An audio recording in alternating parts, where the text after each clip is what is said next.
وَاسْتَقْبِلُوا أَمْوَاجَ الْبَلَاءِ بِالدُّعَاءِ وَالتَّضَرُّعِ، جب مصیبتوں اور اذیتوں کے طوفان تمہاری طرف منہ کھولے ہوئے آئیں تو اس وقت اللہ سے آہوزاری کرو، اللہ کی حضور دعا کرو، التجا کرو اور اللہ سے مدد مانگو۔ وہ بلاؤں کے رخ کو موڑ دے گا، وہ مصیبتوں کے رخ کو پلٹ دے گا تمہاری جانب۔ لیکن جب تم یہ مزاج نہیں رکھو گے تو مصیبتوں پر مصیبتیں آتی رہیں گی۔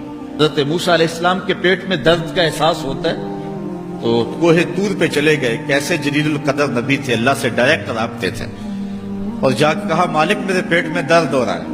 اللہ اکبر۔ گھر کے نجی معاملے بھی رب سے ڈسکس کرتے تھے، اور کوئی جو ہے وہ ایسی چیز ہوتی وہ بھی رب سے ہی عرض کرتے تھے۔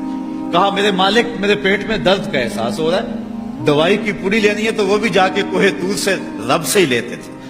تو اللہ تعالیٰ فرمایا فلان جنگل میں چلے جاؤ، وہاں اس شکل کے پتوں کی ایک بوٹی ہے، اس کو توڑو نچوڑو، اس کا پانی پیو، تمہیں شفا مل جائے گی۔ حضرت موسیٰ علیہ السلام گئے اور جا کے بوٹی کو توڑا نچوڑا، پانی پیا، شفا ہو گئی۔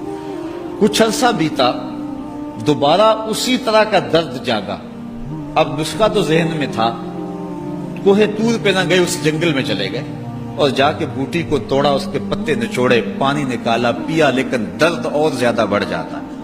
پھر دوبارہ آئے کوہ طور پہ، کہا مالک میں نے اسی درد پہ دوبارہ وہی بوٹی کا پانی پیا ہے لیکن درد بڑھ گیا ہے۔ کہا موسیٰ اب جو آئے ہو کوہ طور پہ پہلے ہی آ جاتے۔ تو عرض کی مالک بوٹی بھی وہی اور درد بھی وہی۔ فرمایا سب کچھ وہی ہے لیکن پہلے میرا حکم تھا، اب میرا حکم ساتھ شامل نہیں تھا۔ شفا بوٹے میں نہیں رکھی، شفا تو میرے حکم میں رکھی ہوئی ہے۔ اس لیے ڈاکٹر کے پاس جاؤ، حکیم کے پاس جاؤ، لیکن شفا اللہ سے مانگو کہ شفا ہمیں دینے والا وہ ہے۔ وہ ایک وسیلہ ہے، ایک ظاہری طریقہ ہے۔ حضور علیہ الصلوۃ والسلام اللہ اکبر کیا خوبصورت ارشاد فرما رہے، حسنوا اموالکم بالزکات، اپنے اموال کو زکات سے پاک کرو، وداووا مرضاکم بالصدقہ، اور اپنے مریضوں کا علاج صدقے سے کرو۔ حضور علیہ السلام نے ارشاد فرمایا کہ بندہ کہتا ہے میرا مال، اس کے مال تین ہیں۔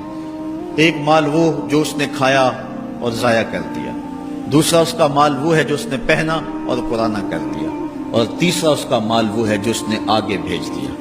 فرمایا باقی اس کے وارثوں کا ہے، اس کا نہیں ہے۔ اس لیے ہم راہ خدا میں خرچ کرنے کا مزاج بنائیں، اس سے مال گھٹتا نہیں ہے، اس سے مال بڑھتا ہے۔